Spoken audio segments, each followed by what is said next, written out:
Internautes de Rio Plus, bienvenue dans votre rubrique Point du jour. Dans le cadre de la poursuite de ses visites dans les pays de la sous-région ouest africaine, le président de la République, son Excellence M. Bassirou Diomaye Faye, se rendra ce jeudi 30 mai 2024 au Mali et au Burkina Faso. Ces visites officielles s'inscrivent dans une dynamique de renforcement des liens historiques de bon voisinage, d'amitié fraternelle, de solidarité et de coopération multiforme. Le président Faye entend consolider ses relations stratégiques et développer davantage les partenariats dans divers domaines, notamment économiques, sécuritaire et culturel. Lors de son déplacement, le président rencontrera ses homologues maliens et burkinabés pour discuter des questions d'intérêt commun, y compris des défis régionaux tels que la sécurité, le développement durable et l'intégration économique. Ces discussions visent à renforcer la collaboration et trouver des solutions concertées aux problèmes qui touchent la région. À présent, la Cour des comptes a récemment mis en lumière plusieurs anomalies concernant la gestion du portefeuille de l'État dans le secteur minier. Lors d'une conférence de presse, Maître Ngagne Demba Touré, directeur général de la Société des mines du Sénégal, SOMISEN, a dévoilé des chiffres préoccupants. En 2021, sur 1507,7 milliards de francs CFA générés par la production minière, l'État et ses démembrements n'ont récolté 203,1 milliards, soit 13% de la richesse créée. De plus, sur les 12 conventions minières où l'État détient des participations, il ne possède que 10% de droits dans 10 d'entre elles et 15% dans une seule. Gestion environnementale. Le ministre de l'Environnement et de la Transition écologique, Daouda Ngom, a vivement exhorté les sociétés minières opérant dans la région de Kédougou à se conformer sans délai aux exigences du plan de gestion environnementale et sociale en vigueur. À défaut, elles risquent de voir leur certification de conformité environnementale révoquée. Il a expliqué que l'application inadéquate du plan de gestion environnementale et sociale a conduit à une dégradation significative de la Falémé, l'affluent le plus important du fleuve Sénégal, ainsi qu'à la pollution de ses environs par le cyanure et le mercure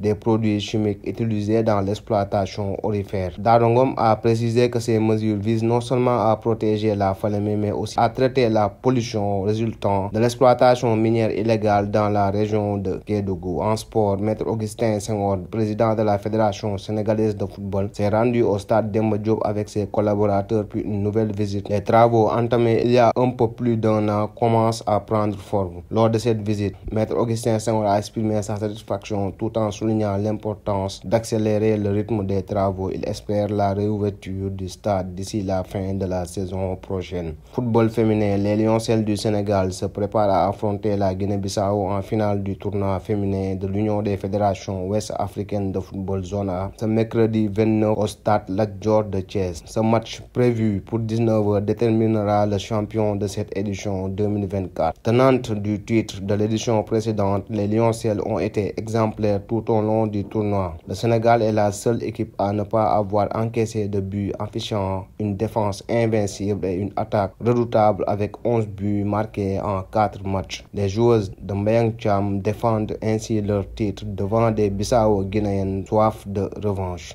L'actualité internationale s'ouvre avec le rapport annuel de l'ONG Amnesty International publié ce mercredi 29 mai sur l'état de la peine de mort dans le monde. Situation inquiétante sur un plan international. 1153 exécutions ont été recensées en 2023, soit le chiffre le plus haut en près d'une décennie. Sur le continent africain, si les exécutions ont plus que triplé par rapport à 2022, en Afrique subsaharienne et au Maghreb, toutes ont été pratiquées dans un seul pays, la Somalie. La Somalie a exécuté 38 personnes en 2023, mais il est donc le seul du continent à avoir appliqué la peine capitale. Un an plus tôt, il était deux à y avoir eu recours avec le Soudan du Sud. Économie, plus que 6 ans pour réaliser les objectifs de développement durable en Afrique et le financement fait défaut. Le président nigérian de la Banque africaine de développement BAD a gagné une première manche il y a 2 semaines en obtenant que les droits du tirage spéciaux du Fonds monétaire international puissent être fléchés vers les banques multilatérales de développement. Reste à attirer ces droits de tirage vers la BAD. Le Nigérian Akiwumi Adesina devra également convaincre les actionnaires régionaux et surtout non régionaux d'augmenter substantiellement le capital dû appelable de la BAD